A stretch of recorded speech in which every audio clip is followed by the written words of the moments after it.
আমাকে নির্দেশ দিয়েছেন মুখ্যমন্ত্রী প্রেস মিডিয়া বা ওপেন দলের কোনো বিষয় নিয়ে মুখ না খুলতে। তো আমি মুখ্যমন্ত্রীর সেই নির্দেশকে ফলো করব। সেই সঙ্গে আমাকে 28 তারিখে বেলা 12:20 আমাদের বিধানসভার পরিষদীয় মন্ত্রী এবং শৃঙ্খলা কমিটির কনভেনার শোভনদেব চট্টোপাধ্যায় আমাকে একটা চিঠি ধরিয়েছিল এক পাতার, যেটাকে শোকজ নোটিশ হিসাবে দলের শৃঙ্খলা ভঙ্গর কারণে আমাকে করা হয়েছিল। আমি 72 ঘন্টা সময় ছিল আমার জন্য 28 তারিখ থেকে। 72 ঘন্টা মানে সেটা তাহলে 1 তারিখে দুপুরের পর্যন্ত সময় ছিল, কিন্তু আজকে আমি 28 তারিখে রিসিভ করেছি। 29 তারিখে 23 ঘন্টার মধ্যে আমি 3 পাতার, 1 পাতার শোকজ নোটিশের 3 পাতার জবাব আমি মাননীয় পরিষদীয় মন্ত্রী এবং শৃঙ্খলা কমিটির সম্মানীয় সদস্যর কাছে দিয়ে দিয়েছি। মানে এখন আপনার মুর্শিদাবাদে তো আপনার তো একটা আলাদা একটা গ্রহণযোগ্যতা আছে, সেই জায়গা থেকে সেই সব কর্মী নেতাদের সঙ্গে আপনার কি কোনো দেখুন, মুর্শিদাবাদ জেলায় আপনারা সবাই অবগত আছেন, মুর্শিদাবাদ জেলার যে 3 টায়ার পঞ্চায়েত, 250টা গ্রাম পঞ্চায়েত, 78টা জেলা পরিষদ, 26টা ব্লক, এই নিয়ে আমাদের মুর্শিদাবাদ জেলা। সাংগঠনিক দিক থেকে 9টা বিধানসভা নিয়ে জঙ্গিপুর লোকসভা এবং 9টা বিধানসভা নিয়ে একটা সাংগঠনিক জেলা, আর এদিক দিয়ে 16টা সভাপতি টাউন এবং ব্লক এবং 13টা বিধানসভা, এই নিয়ে বহরমপুর মুর্শিদাবাদ সাংগঠনিক জেলা। তো ওই দিকটা তো আমার কোনো, এই মুহূর্তে আমরা জেলার বাসিন্দা হলেও, জেলার একজন বিধায়ক হলেও, আমরা বিধায়কের সঙ্গে কাউন্ট করি যে 22-এর মধ্যে আমরা 20, কিন্তু এই দিকটাই আমাদের বেশি গুরুত্ব দিতে হয় যে 13-র মধ্যে আমরা 11।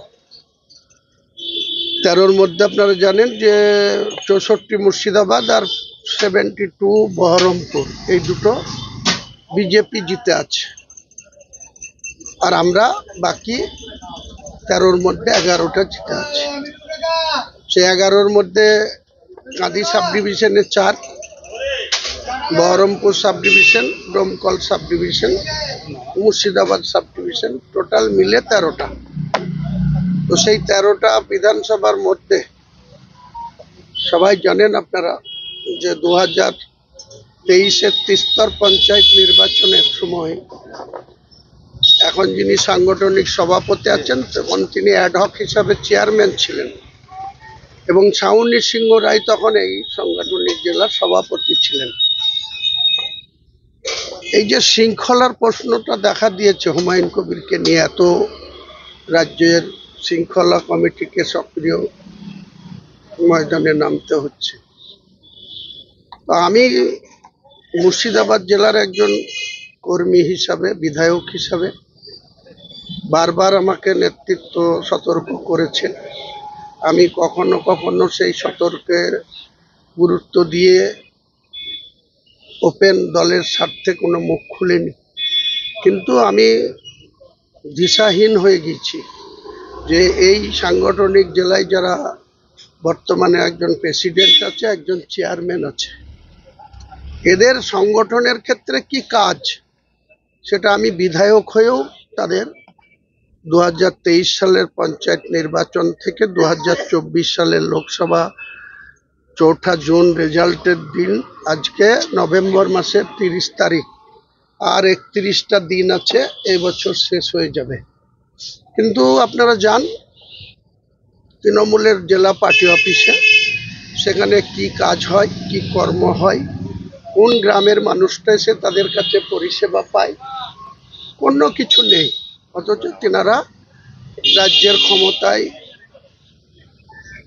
ব্যবহার করে এই জেলায় যেভাবে মানুষ তৃণমূল কংগ্রেসকে ভোট দিয়েছে 2021 সালে, 22-এর মধ্যে 20, 2024-এ আবার 2 ছিল, আরো 1 জিতিয়ে 3-এ 3, 250টা গ্রাম পঞ্চায়েতের মধ্যে প্রায় 240টা গ্রাম পঞ্চায়েত, 78টা জেলা পরিষদের মধ্যে প্রায় 73টা জেলা পরিষদ।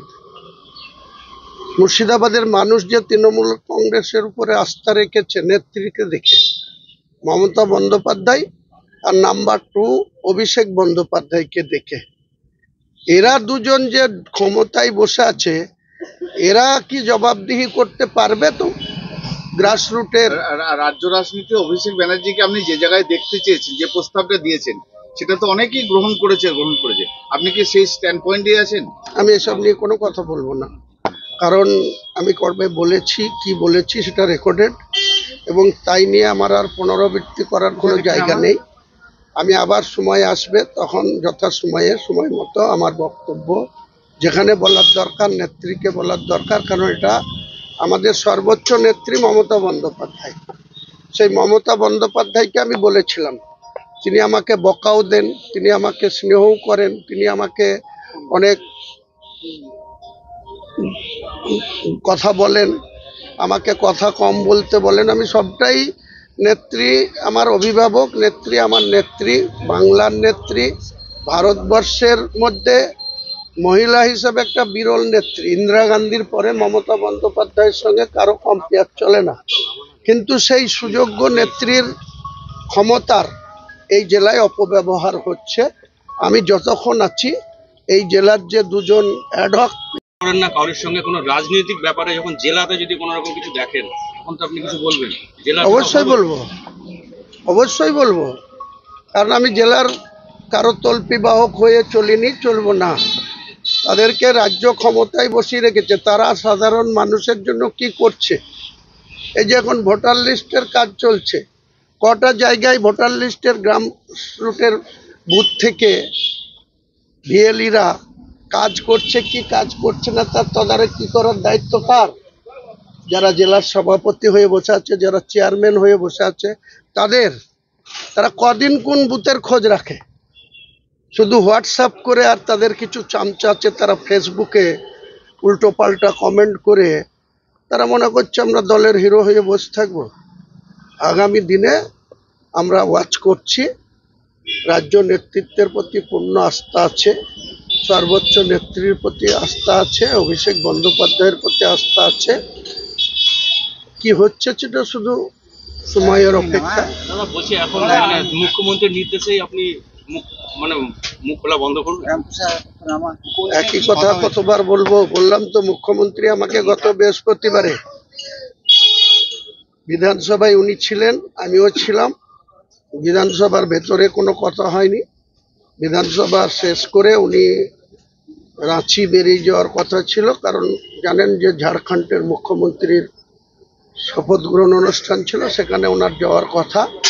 তাই তিনি তাড়াহুড়ো করে বিধানসভা শেষ করে তিনার চেম্বারে যায়।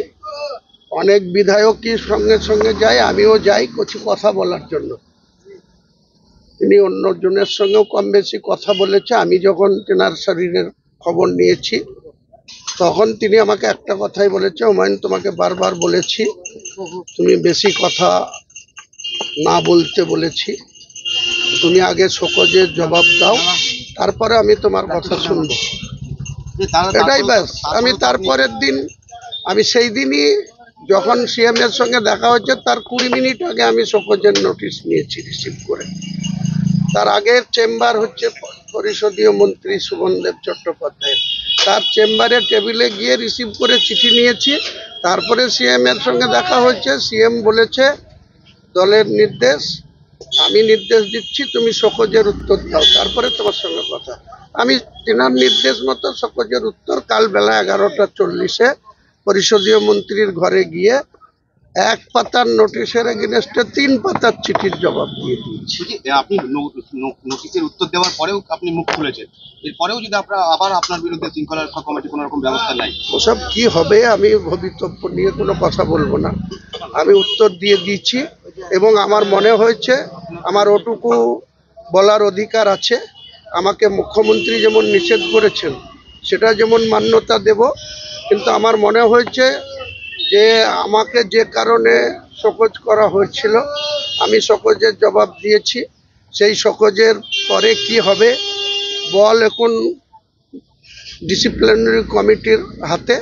তিনারা সেই বল সাইড লাইনে পাঠিয়ে দেবে না মাঝ মাঠে আবার খেলবে সেটা তাদের বিষয়। কিন্তু আমি দেখেছি যে আমি যেদিনকে যদি শৃঙ্খলা ভঙ্গ করে থাকি, আমার ঠিক 3 দিন আগে